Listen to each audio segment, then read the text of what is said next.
am these people, these characters. I am them. They are me.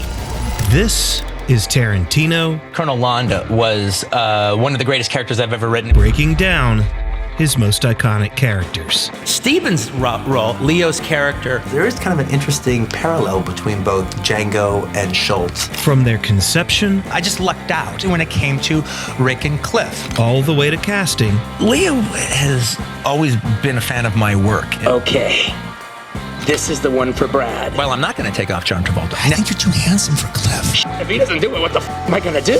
Quentin came to visit. I got up the next morning and I saw 5 empty bottles of wine. And apparently I agreed to do the movie. All my villains, every single villain that I've ever created, I always kind of had sympathy for them. I always liked them. Even Hans Landa, I could see his point of view, and I liked the guy. But Calvin Candy was different from the rest of them. I kind of detested the character. I really, really hated him.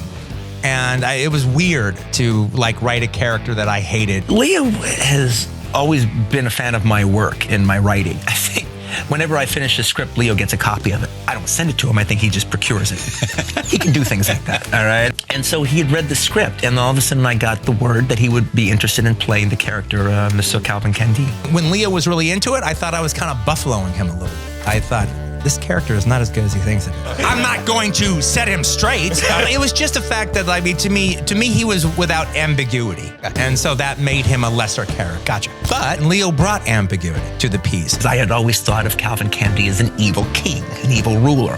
But then I started thinking about him playing the role, and I thought, well, rather than just the evil monarch, evil king, he's more like, he could be the petulant boy emperor. It's a custom here in the South. Once a business deal is concluded, that the two parties shake hands. As soon as I read it, I was incredibly excited. I mean, this man he was a character that represented everything that was wrong with the South at the time. You know what I mean? He was like a young Louis XIV, a young sort of a prince that wanted to hold on to his position of privilege at all costs. So I go to talk to Leonardo about the whole piece, and he, like me, has been fascinated about this part of history too. And he's the one that actually brings the phrenology aspect into the piece, because he's like, that's the one thing this thing is missing, and I think it needs to be there because it was the pseudoscience that allowed these Southern bourgeois to feel comfortable about doing the inhuman stuff they were doing. Here, here, and here. Even though he was integrated his whole life with black people, he had to find a moral justification to treat people this way and continue his business. He had a plantation to run. Where I had that moment, and I actually said it out loud in front of the whole crew, Leo, man, that was fucking amazing. You've made me understand Calvin in a way that I have never understood him before. Leo was able to bring me inside of his world and to see him as a person, in a way that I had never really looked at him before. I'd just been able to see the gargoyle. Hello, Stephen, my boy. Yeah. Hello, my ass. Leo's character is obviously the owner of the place. He inherited the place. He's like a king. Stephen runs everything that has to do with the house, everything that has to do with the farm, and everything has to do with the Candyland running on its own and doing its own thing. Who this on that name? Finding an actor to play Stephen wasn't going to be easy. Many black actors shied away from playing even Django, and he's the hero. This included Will Smith, who Tarantino wrote the part for, explaining how he would only do it as a love story, not a vengeance story, and that he couldn't connect to violence being the answer. So yeah, finding a black actor willing to play Stephen, yeah, not so simple. Sam had heard I was writing the script, and so I sent it over to him. He read it, and I go, well, you're not going to be Django. I think Django needs to be just a little bit younger than you. He goes, yeah, no, I gathered that. Yeah, I'm about 15 years too old, to be Django. And I go, so, what do you think about the character of Stephen? What do you mean, what do I think about him? I would go, well, I mean, do you have any problem playing that character? So what do you ask me? Do I have any problem playing the most despicable black MF in the history of cinema? Shit, bye. No, I got no problem with that. I mean, Stephen is the freest slave in the history of cinema. He has all the powers of the master and literally is the master during the times, and most times when Calvin is off Mandingo fighting, he makes the plantation run. Everybody on that plantation knows him, everybody on the plantation fears him. Then why is you crying? Stephen's role, I even wrote it in the script. He's like the characters that Basil Rathbone would play in Old Swashbucklers. He's the scheming man, all right, whispering in the king's ear and working the power plays and the intrigues of the court to his advantage. What is the matter? Them motherfuckers ain't here to buy no mandingos. Everyone has their reasons, all right? And Stephen's reason is Stephen is basically Calvin Candy's father. He raised Candy. There is kind of an interesting parallel between both Django and Schultz and Stephen and Candy, where Stephen and Schultz are the mentors, and Django and Candy are the youngins who are taught by them. But the ironic part about it is, as much as Django and Schultz like each other, Stephen loves Candy more. You're sheltering enemies of the state, are you not?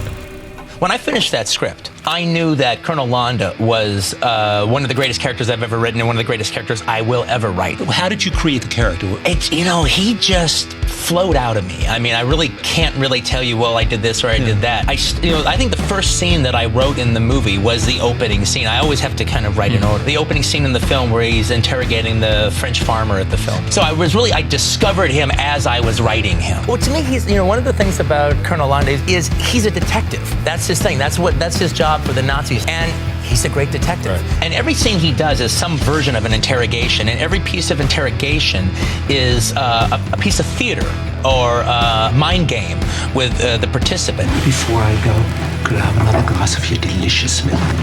One of the things about the movie, especially when you see it a second time, because the first time you're just being yanked around with the story, but when you see it a second time, you actually really get to see his interrogation techniques played out. A German soldier conducts a search of a house suspected of hiding Jews. Now that you know where he was coming from. Right. Where does the hawk look?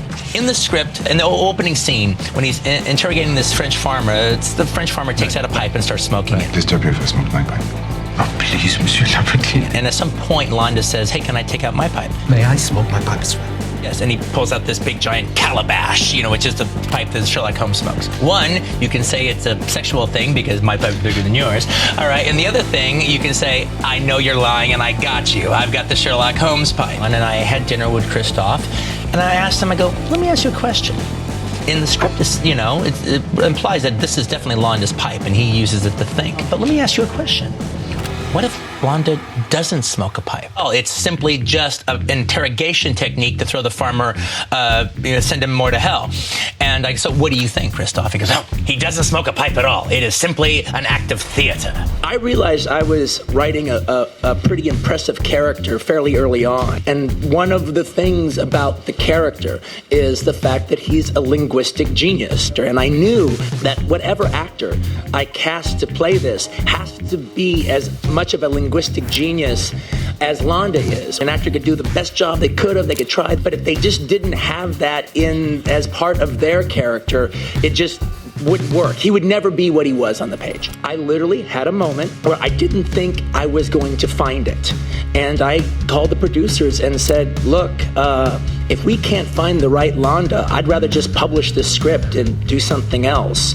And if I'm gonna pull the plug, because I was financing the movie by that, we were gonna get our cash flow money on like Friday. This was Monday. And the producers, Lawrence and everybody, they were very cool about it. They didn't overreact. They go, well, then you know what? Here's the deal. Then we just spend, this week is just Landa. How did you come to the attention of one of America's most prominent directors? Yeah, that's a mystery. There's a casting director in Berlin, Simone Beer, and she does most of the international productions there. And she just got people together for Quentin to meet. Because Quentin, being Quentin, said, all right, these German parts will be played by German, or at least German-speaking, native-speaking actors. Christoph Waltz was an unknown actor, but he possessed an equally unknown skill set. He was speaking in French. Passez à l'anglais pour le reste de la conversation. Then he went to English. Very familiar with you and your family. And at a certain point he went to German. Schwierig gewesen sein, Premierenkarten für ihre Freunde zu besorgen. And then he went into a little Italian. Amici della vedetta ammirata da tutti noi. And Quentin and I just looked at each other and our jaws were down to our knees. We just could not believe it. I remember thinking, and Lawrence was sitting right next to me, go, we're making a movie. Ooh, that's a bingo. Quentin takes genre movies and lifts them onto the level of art. La nostra cultura saranno naturalmente accolti sotto la mia protezione per la durata del loro soggiorno. Grazie. My name is Lieutenant Aldo Rain. Artistically, me and Brad have been sniffing around each other for a while. I got the longing looks across the room and everything. And, one of the questions I get oftentimes is like, oh, what actors would you like to work with? And Brad has always been one of the ones that I've said. Somewhere pretty quickly, all right, into the text of writing Aldo, I was like, okay, this is the one for Brad. And then I started getting fucking nervous, all right? Because like, shit, if he doesn't do it, what the fuck am I gonna do? Quentin came to visit, and sometime at the end of the summer with the script. And all I know, we talked about it, we talked about backstory, we talked about movies till the wee hours of the night. And I got up the next morning, and I saw 5 empty bottles of wine laying on the floor, and something that resembled a smoking apparatus. I don't know what that was about. And apparently I agreed to do the movie because 6 weeks later, I was in uniform and I was Lieutenant Aldo Rain. So. We're going to be doing one thing and one thing only. It was that, he's right and wrong. There's a really strong code here. Killing Nazis. And he's sending a message. Nazi ain't got no humanity. And he's trying to even out the playing field, which comes from his history. They're the foot soldiers of a Jew-hating, mass-murdering maniac.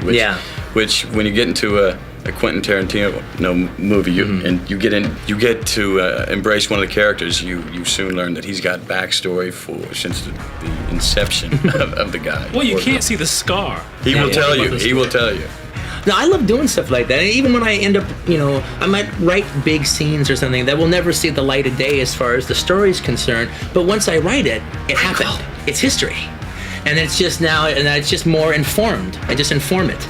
By talking to the actors about it and everything. And we can't say what happened, how the scar came about, but he knows. I'll tell him. And I know. I'll tell him.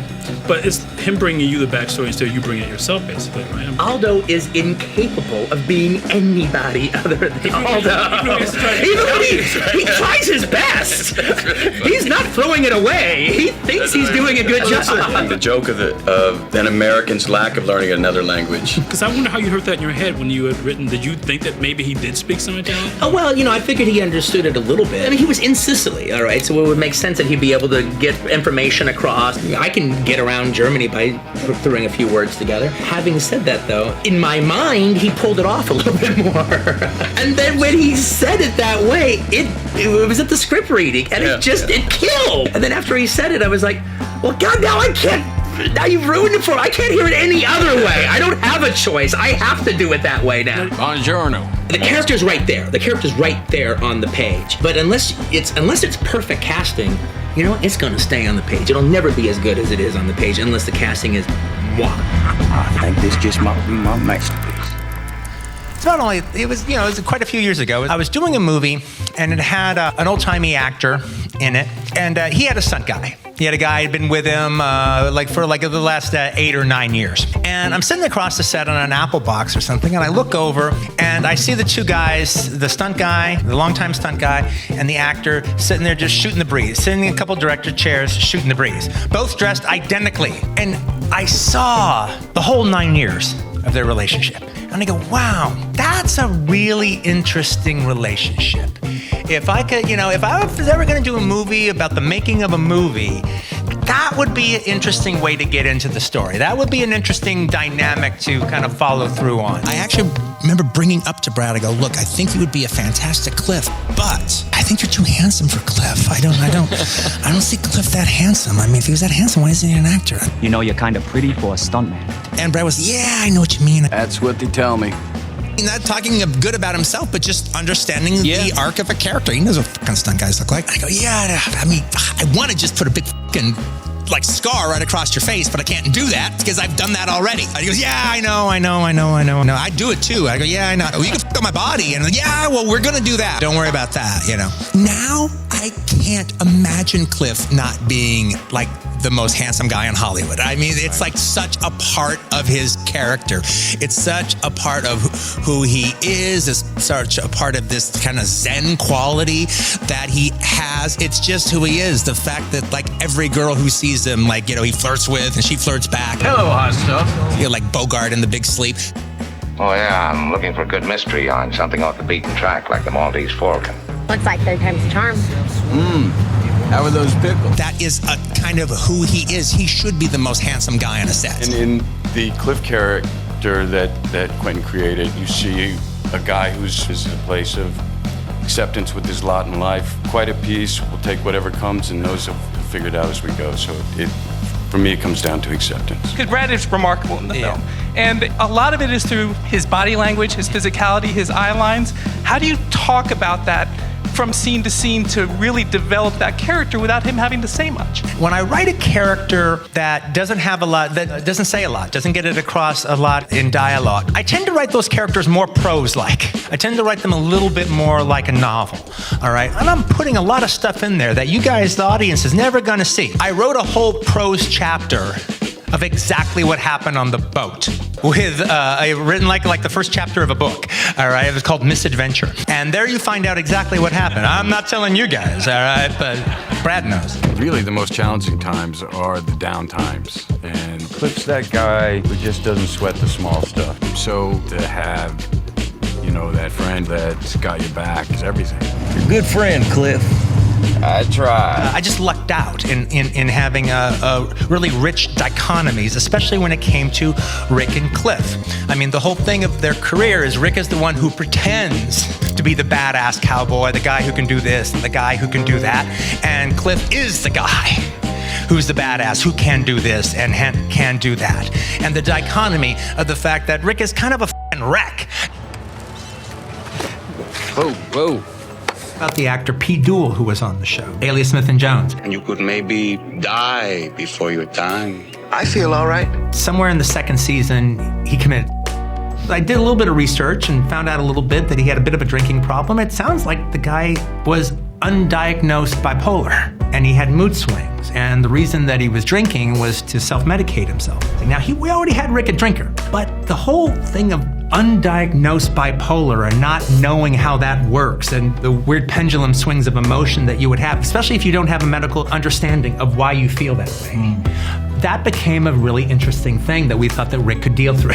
Quentin Tarantino writes characters unlike anybody else. And so there really was only one person who could play Rick, and that was Leonardo DiCaprio. For me, it was trying to capture what kind of actor Rick was and what his potential ultimately was, because in a lot of ways the script that he handed me was a man dealing with his own mortality as soon as he has that Al Pacino sequence in the opening of the film. So, Rick, who's gonna kick the shit out of you next week? You understand that he's at a real turning point in his life. Down goes you, down goes your career as a leading man. Or do you go to Rome and star in Westerns? And, maybe he never gave the proper effort or the proper focus on his career that he could have. And there's nothing that captures that more than the infamous trailer scene. What's that? I knew I wanted to have that scene, but I didn't want to write it out. I didn't want it to have to be dialogue he remembered. So I got Leo and I was like saying, so look, here's what I want to do. I want you to come in having up on set, not knowing your lines, and I want you to come in the trailer and have a whole mad anger at yourself. Damn it, Rick. Fucking lines and yourself like that in front of all those goddamn people. The test fest, a complete temper tantrum against yourself. You're a fucking miserable drunk. I want it to have the randomness of an improv. It just comes out of you.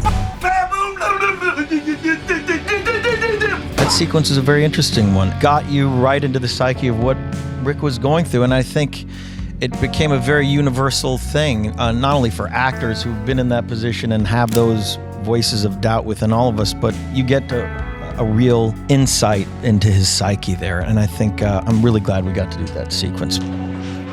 That was the best acting I've ever seen in my whole life. Thank you. Ezekiel 25:17. The path of the righteous man is beset on all sides by the iniquities of the selfish and the tyranny of evil men. Watching a lot of films, you realize at a certain point that an actor only talks 1/3 of the film. Blessed is he who in the name of charity and goodwill shepherds the weak through the valley of darkness. The rest of the film is people doing shit. And I will strike down upon thee with great vengeance I immediately flipped it back over and furious anger. And read it again. Those who attempt to poison and destroy my brothers. To be sure I wasn't making myself crazy. And you will know my name is the Lord. And I wanted to be in this movie so badly. When I lay my vengeance upon thee. I was making up that it was that good. But it was. Tarantino originally wanted Lawrence Fishburne to play Jules, while Jackson, who was originally his second choice, actually slipped down the rankings. The actor Paul Calderone, who plays English Dave. Hey, my name's Paul. This just between y'all. Came in and murdered in an audition. Just killed it. And we were just blown away by what he did. And I was like, okay, that's it. That's who I want for Jules. And then Sam Jackson came in. Sam Jackson was great, but Sam kind of thought he had the part. So he didn't kill the audition. So I go, okay, well, that's it. Okay, Paul gets the part. But at the same time, while I'm fighting for Paul Calderone, I know what war I'm fighting here. I know Sam will be fantastic. He just didn't bring it that day. What we were going to do is this. We were going to erase the first two auditions. We were going to bring them in on Sunday. Paul be with them for an hour, 90 minutes. It doesn't matter. Paul would do his thing. He'd split. Sam would come in here as long as we wanted him. He'd do his thing. He'd split. And then we would literally decide. It was interesting. I actually, I had to call Paul to let him know what was going on. I call him up and tell him, and he goes, no, I knew it. I go, what do you mean? He goes, look, no one could have took the part from me the first time I auditioned. But that last one, it was good.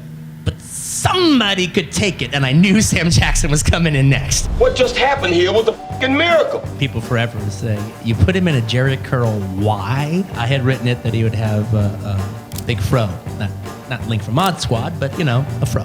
And so the thing is, our makeup gal went out and came back with some wigs, and she didn't know a fro from a Jerry Curl. So we had a bunch of them on there, and like, what the fuck is this? He goes, well, you asked for a fro. I go, that's not a fro, this is a fucking Jerry Curl. What, are you supposed to be spraying activator in his fucking hair all fucking every 2 seconds? But what happened was, we go, well, it's here, put it on. And the minute he put it on, it just, that's Jules. And it didn't even look, and when I look at it now, I don't think that it's a Jerry Curl. It just looks like Jules. It's just right. And that was just an ass backwards accident. Perfect. We couldn't have planned this better. I kept the rights to all the characters, and I thought, I always say this, that I'm going to do all this stuff based on one movie or another, but then usually when I'm done with the movie, I'm done with it. And the only one that I actually really thought seriously about as far as like a continuing on kind of thing was Jules. What was his walking the, Walk the earth. What you mean walk the earth? Because I actually do see him as, he's not bullshitting around. He's Kane in Kung Fu. Like Kane in Kung Fu. And he's like, just start walking and get into adventures. Walk from place to place, meet people, get in adventures. Like The Fugitive or Then Came Bronson did. Exactly what would have happened there would have been interesting as far as I'm concerned. And how long do you intend to walk the earth? Till God puts me where he wants me to be. My initial cast list for Pulp Fiction is kind of floating around on the internet. Somebody got a hold of it and printed it out. It's true, but there's a story behind it. So one of the things that you do when you get a deal at the time is with TriStar, you write down everybody you can think of who would be more or less you think right for the character. Once they sign off on it, that this is this talent pool I have to choose from. And then it came time to sign off, and then they were like, okay, well, we want you to take 2 names off the list, and we'll sign off on it. And I go, oh, well, who? And they go, we want you to take off William Peterson, and we want you to take off John Travolta. So I say, I want to cast him.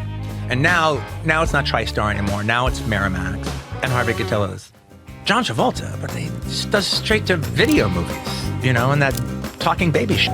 You can have anybody you want. Like you could get Sean Penn if you wanted. Now he's a great actor. You could get Daniel Day-Lewis would do this, and he doesn't do anything, but he would do this. And literally, I wanted to put him in the film, and Harvey Weinstein didn't want him. No one would have wanted him. And I go, well, look, Harvey, here's the thing. I think he's a terrific actor, and I think you need to go and look at Blowout again, because I think that is a magnificent performance. That you and your friend Carp were setting up the grind to be blackmailed, getting scummy pictures of you and the candidate getting laid after the Liberty Ball, right? What'd you do? Tell him that running water under a well-lit bridge gets you hot? And if you watch him in Blowout and you don't think he gives a terrific performance, then you should not make this movie, because we obviously do not see the same way about taste. Our version of good work and bad work is not the same, and I need to make a movie with somebody else. Well, okay, I guess he's serious. And so Harvey backed down and I was able to cast John. I got a call from an agent that said there's a young new director, he directed Reservoir Dogs, and he's desperate to meet you. You're his favorite actor, and he wants to do something with you. So I went to this apartment on 1236 Crescent Heights Boulevard in Hollywood, and I said, this is very familiar. And I knocked on his door, and I said, don't say a word. If you go left, it's the living room, and the kitchen is attached. If you go right, it's a bedroom, and another. He said, how do you know that? I said, I used to live here. And he was so adorable. He had this fantasy of wanting to play the game, like there are games that were associated with some of my films. Like I said, okay, I'm up for this. So we played the Cotter game, then we played the Saturday Night Fever game, and he had presented this film to me called Dusk Till Dawn, right? And Pulp Fiction. So he said, by the way, I spoke to you about those two movies. What did you think about the Dusk Till Dawn? I said, it's not for me. And he said, well, how did you like the other? I said, that was much better. The Pulp Fiction idea I liked better. He said, okay. And a week later, he offered me the role of Vincent. And I said, why? What did you see in me that could convince you that I could play this role? He said, you had this philosophical viewpoint, he called it, that I need for that character. He said, I want him to be thoughtful about whatever he's gone through, and that was it. But you know the funniest thing about Europe is? What? It's the little differences. It's hard to describe how broke I was through all of my 20s. I got paid $50,000 for Reservoir Dogs. So I said, well, I'm gonna go to Europe. I've always wanted to go to Europe, and now I'm gonna go. And so that actually ended up getting a really cool little place to stay in Amsterdam. I go, well, let me see what it's like living in another country. And so that's where I just started writing. All right, well, you can walk into a movie theater in Amsterdam and buy a beer. And I don't mean just like no paper cup, I'm talking about a glass of beer. So since I was living in Amsterdam and having this brand new eye-opening experience of what it's like in Europe, I made it that was happening to Vincent at the exact same time. That he had just come back from Amsterdam. Marsala said you just got back from Amsterdam. And they're asking him all these stupid questions about it, and he's explaining it to them. You know what they call a quarter pounder with cheese in Paris? And what do they call it? They call it Royale with cheese. I'll do a part 2 if this video gets enough likes and based on who you want to see. So leave it down in the comments. And as always, thank you for watching.